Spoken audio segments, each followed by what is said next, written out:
Shalom Bapak Ibu Saudara sekalian yang ada di GBI Mukjizat Itu Nyata dari Medan. Apa kabar Bapak Ibu Saudara sekalian? Saya berharap Bapak Ibu dalam keadaan yang baik dan juga dalam keadaan yang sehat. Perkenalkan, nama saya Jeffrey dari GBI Mall of Indonesia yang ada di Jakarta. Dan pertama-tama saya mengucapkan terima kasih sebanyak-banyaknya untuk Bapak Pendeta Sengki Rahmadi dan juga seluruh para pelayan Tuhan yang ada di GBI Mukjizat Itu Nyata atas kesempatan yang diberikan kepada saya untuk bisa sharing atau berbagi tentang firman Tuhan hari ini. Sesuai dengan nama program hari ini yaitu Unlimited Healing Worship, maka tema yang saya akan bawakan hari ini adalah hidup di dalam penyembahan. Mungkin saya mau cerita terlebih dahulu kepada saudara mengenai background kehidupan saya. Saya bukan terlahir dari keluarga Kristen, tetapi waktu saya masih remaja, saya mulai diajak oleh teman saya untuk ke gereja, dan saya mulai ikut karena pertemanan pada waktu itu. Dan akhirnya, oke lah, saya ke gereja. Waktu saya masuk ke gereja, saya datang ke gereja, saya melihat ada banyak orang, terutama pada waktu itu anak-anak muda, gitu, karena saya masih remaja, saya melihat orang-orang tersebut banyak yang sedang menyanyi. Mereka ada yang angkat tangan, mereka ada yang lompat-lompat, bahkan ada yang sambil menangis. Lalu saya mulai bertanya kepada teman saya pada waktu itu, saya bertanya, mereka lagi ngapain? Apa yang mereka lakukan? Dan teman saya sampaikan atau bilang pada waktu itu, mereka sedang menyembah Tuhan. Maka pada saat itu saya mulai membuat sebuah paradigma, pengertian saya sendiri bahwa di hari Minggu waktu saya menyanyi dengan alat musik yang ada dan sebagainya, saya sedang menyembah Tuhan. Dan kehidupan saya berjalan pada waktu itu. Tetapi dari Senin sampai Sabtu, kehidupan lama saya tetap berjalan. Artinya, Minggu ke gereja, tapi Senin sampai Sabtu saya tetap hidup di dalam dosa. Dan akhirnya, ujian mulai datang. Dan disitulah mulai kehidupan saya diuji oleh Tuhan. Saya mulai bertanya sama Tuhan, Tuhan, kenapa saya sudah datang ke gereja, saya sudah sering menyembah Tuhan di gereja, saya nggak pernah bolos gereja, tapi Tuhan kasih begitu banyak masalah. Kenapa saya yang rajin ke gereja dan saya rajin menyembah, Tuhan kasih masalah seperti ini? Lalu sampai suatu hari saya teringat atau saya mendapatkan ayat ini. Dikatakan dalam Roma pasal yang ke-12 ayat yang ke-1, dikatakan seperti ini. Karena itu saudara-saudara, demi kemurahan Allah, aku menasihatkan kamu supaya kamu mempersembahkan tubuhmu sebagai persembahan yang hidup, yang kudus, dan yang berkenan kepada Allah. Itu adalah ibadahmu yang sejati. Mulai saat itu saya mengerti bahwa penyembahan itu bukan berbicara tentang gedung gereja, atau seberapa banyak lagu yang kita nyanyikan, atau seberapa bagus suara yang kita keluarkan waktu kita menyanyi, atau seberapa jauh tinggi kita melompat, tapi penyembahan itu berbicara tentang kehidupan kita sehari-hari. Bagaimana kita mempersembahkan tubuh kita yang hidup dan yang kudus dan juga yang berkenan kepada Allah. Sebagai contoh, Bapak Ibu Saudara sekalian, kalau kita sedang mau bertemu dengan seseorang yang penting, seseorang mungkin yang spesial bagi kita, pasti kita akan datang membawa sesuatu hal yang dia suka, yang orang itu suka. Artinya, tidak mungkin kita datang dengan membawa sesuatu hal yang orang itu tidak suka. Pasti kita bawa suatu hal yang spesial, suatu hal yang dia suka. Karena kita tahu waktu kita memberikan hal yang orang itu suka, maka orang itu akan senang. Sama halnya dengan Tuhan, Bapak Ibu Saudara sekalian. Waktu kita datang ke hadapan Tuhan, kita datang ke dalam hadirat-Nya, apa yang kita persembahkan? Pasti yang kita persembahkan adalah tubuh yang berkenan, tubuh yang kudus, kehidupan yang kudus dan kehidupan yang berkenan. Karena kita tahu Tuhan menyukai orang yang hidupnya kudus. Tuhan sangat suka dengan kekudusan karena Allah adalah Allah yang kudus. So, Bapak Ibu Saudara sekalian, penyembahan itu berbicara tentang gaya hidup kita. Bagaimana perilaku kita sehari-hari. Pastinya persembahan yang berkenan adalah persembahan yang kudus, Bapak Ibu. Kehidupan yang kudus. Jadi yang Tuhan mau bukanlah lagu yang dinyanyikan, tapi penyembahnya, yaitu saudara dan saya. Artinya, yang Tuhan mau, Tuhan rindukan adalah kehidupan kita. Dalam Yohanes pasal yang keempat, ayat ke-23 dikatakan, tetapi saatnya akan datang dan sudah tiba sekarang, bahwa penyembah-penyembah benar akan menyembah Bapa dalam roh dan kebenaran. Sebab Bapa menghendaki penyembah-penyembah demikian. Dalam ayat ini kita belajar, Bapak Ibu Saudara sekalian, dikatakan bahwa penyembah-penyembah yang benar yang Tuhan cari bukan lagunya, bukan bagaimana cara kita menyanyi, bukan seberapa baik kita menyanyi, bukan seberapa merdu kita menyanyi, tapi yang Tuhan mau adalah penyembahnya, yaitu saudara dan saya. Jadi Bapak Ibu Saudara sekalian, yang kita harus persembahkan itu adalah hidup kita. Hidup kita yang kudus dan hidup yang berkenan. Saya teringat Bapak Ibu Saudara sekalian, cerita di Alkitab mengenai wanita yang mengalami pendarahan selama 12 tahun. Di cerita ini, Bapak Ibu, kalau saya boleh bayangkan, mungkin wanita ini mengalami pendarahan 12 tahun itu, wow, lama banget. Mungkin dia sudah mencari segala cara bagaimana untuk sembuh. Mungkin dia sudah berobat ke dokter A, B, dan C, tapi dia tidak mengalami kesembuhan. Dan saya waktu membaca ayat ini, saya mendapati bahwa Tuhan bekerja dengan cara yang luar biasa. Dalam Matius pasal yang ke-9, ayat yang ke-22 dikatakan, tetapi Yesus berpaling dan memandang dia serta berkata, teguhkanlah hatimu, hai anakku, imanmu telah menyelamatkan engkau. Maka sejak itu sembuhlah perempuan itu. Tuhan membuat mukjizat dengan kuasanya, tetapi si wanita mengambil bagiannya dengan beriman. Artinya dia percaya dengan penuh bahwa Tuhan dapat menyembuhkan. Kita tahu bahwa Tuhan kita adalah Tuhan yang luar biasa, Tuhan yang dahsyat, Tuhan yang berkuasa. Tapi mukjizat terjadi pada wanita ini karena ada bagian yang wanita ini lakukan, yaitu beriman. Artinya dia percaya penuh, dia percaya sepenuhnya bahwa Tuhan bisa menyembuhkan.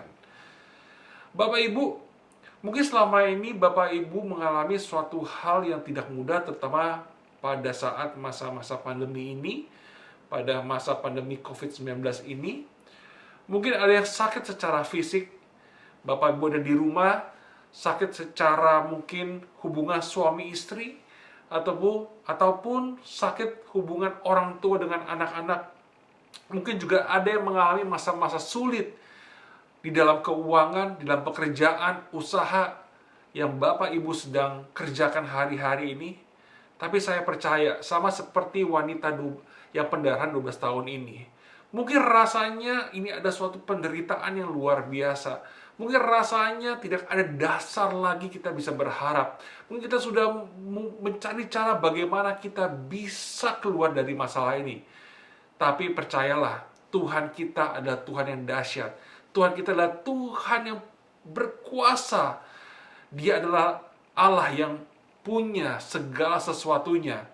Tetapi kita perlu ambil bagian kita, yaitu kita beriman. Artinya kita percaya dengan sepenuhnya, kita percaya penuh, kita taruh harapan kita, pengharapan kita kepada Allah yang dahsyat, kepada Tuhan yang dahsyat. Dan saya percaya pasti mukjizat akan terjadi dalam kehidupan saudara sekalian. Yang percaya, katakan amin. Pertanyaannya sekarang, bagaimana caranya kita bisa membangun iman kita? Untuk supaya kita bisa mengalami mukjizat. Roma pasal ke-10 ayat yang ke-17 mengatakan, jadi iman timbul dari pendengaran dan pendengaran oleh firman Kristus. Nah, Bapak Ibu, setiap kita perlu mempunyai hubungan yang intim dengan Tuhan. Kita harus bangun hubungan yang dekat dengan Tuhan setiap hari. Ini adalah penyembahan, gaya penyembahan setiap kita kepada Tuhan. Kita punya hidup yang kudus dan yang berkenan, dan kita punya hubungan yang intim dengan Tuhan. Lewat apa? Lewat setiap kita punya respon dengan membaca firman Tuhan setiap hari. Karena firman mengatakan, iman timbul dari pendengaran akan firman Kristus. Bapak Ibu Saudara sekalian, gaya hidup yang seperti ini yang akan mendatangkan mukjizat. Waktu kita hidup intim dengan Tuhan, kita mengerti apa yang Tuhan suka, apa yang Tuhan tidak suka, apa yang berkenan, apa yang tidak berkenan, apa yang kudus, apa yang tidak kudus. Dari pembacaan firman Tuhan, kita mengenal Tuhan lebih dekat dan lebih dalam lagi, sehingga kita bisa melakukan kehidupan sehari-hari dengan kehidupan yang kudus dan kehidupan yang berkenan. Itulah penyembahan kita, itulah persembahan tubuh kita yang berkenan dan yang kudus kepada Tuhan. Sehingga saya percaya, waktu iman kita bangkit, waktu iman kita kuat, waktu iman kita teguh, maka kuasa Tuhan yang dahsyat akan bekerja dan akan membuat mukjizat dalam kehidupan saudara sekalian dan juga saya. Seberat apapun yang saudara alami, mungkin saudara mengalami suatu hal yang tidak mudah, tapi saya percaya ketika kita punya iman kepada Tuhan, kuasanya bisa bekerja dalam kehidupan kita. Lalu, apakah penting untuk kita membaca firman Tuhan? Bapak Ibu Saudara sekalian, dalam Yohanes pasal yang ke-1, ayat yang pertama dikatakan, pada mulanya adalah firman. Firman itu bersama-sama dengan Allah, dan firman itu adalah Allah. Firman Tuhan yang kita baca itu adalah isi hati Tuhan.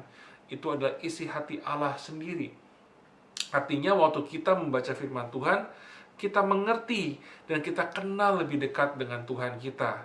Kita tahu apa yang Tuhan mau kita lakukan dalam kehidupan kita sehari-hari.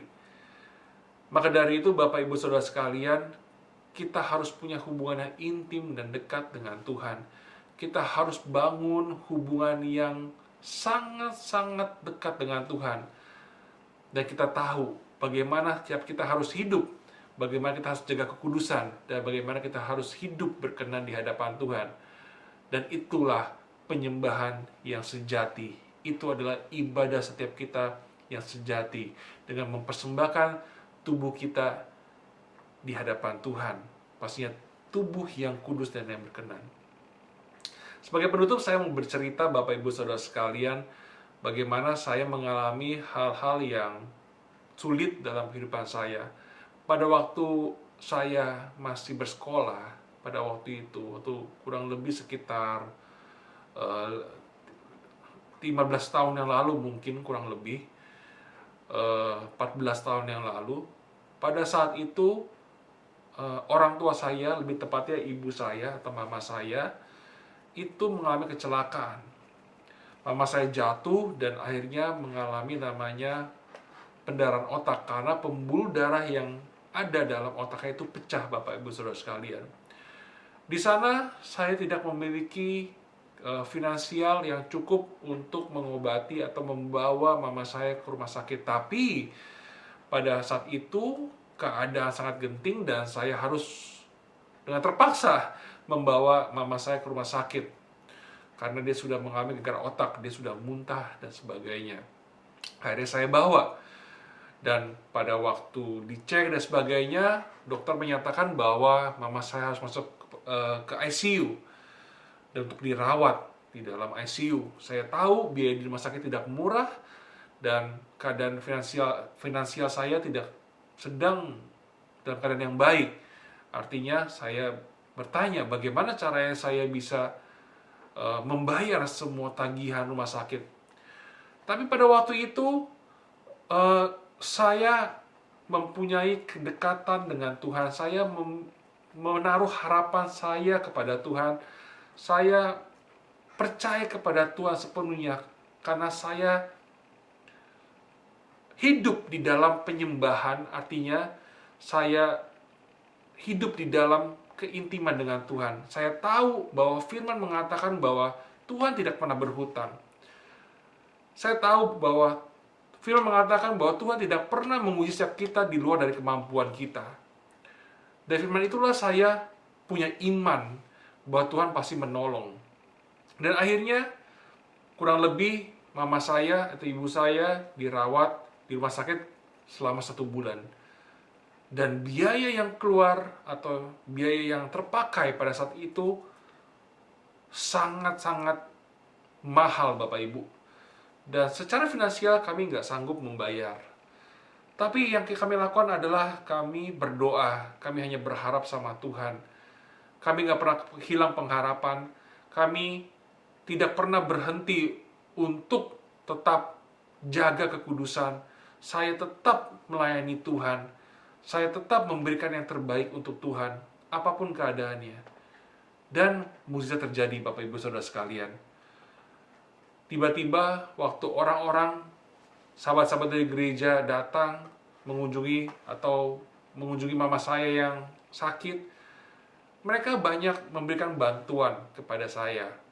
Dan saya kumpulkan sedikit demi sedikit bantuan tersebut. Sampai pada akhirnya, waktu saya harus membayar tagihan rumah sakit, jujur secara manusia saya cukup gentar. Apakah saya bisa membayar atau tidak? Tetapi Tuhan kita adalah Tuhan yang dahsyat. Tuhan yang tidak pernah berhutang. Dan akhirnya, waktu kami kumpulkan seluruh uang tersebut, Tuhan dahsyat. Tuhan cukupkan untuk kami bisa membayar seluruh tagihan rumah sakit. Dan mama saya sampai hari ini dalam keadaan yang sehat, dalam keadaan yang kuat, dalam keadaan yang baik, dan saya percaya itu semua karena penyertaan Tuhan. Dan itu adalah pengalaman dari kehidupan saya, bagaimana iman saya benar-benar diuji sama Tuhan. Bagaimana saya belajar tetap hidup mempersembahkan tubuh yang berkenan dan yang kudus di hadapan Tuhan. Dan mukjizat terjadi dalam kehidupan saya. Dan saya berharap Bapak Ibu Saudara sekalian hari ini yang menonton bisa diberkati dengan apa yang saya sharingkan, dan ini bisa menguatkan Bapak Ibu Saudara sekalian dalam masa-masa sulit ini. Tapi saya percaya Bapak Ibu Saudara sekalian, apapun yang kita alami, tetaplah memberikan persembahan hidup yang kudus dan yang berkenan kepada Tuhan. Dan iman kita akan menjadi iman yang bangkit, iman yang kuat, dan mukjizat akan terjadi dalam kehidupan kita. Tuhan Yesus memberkati.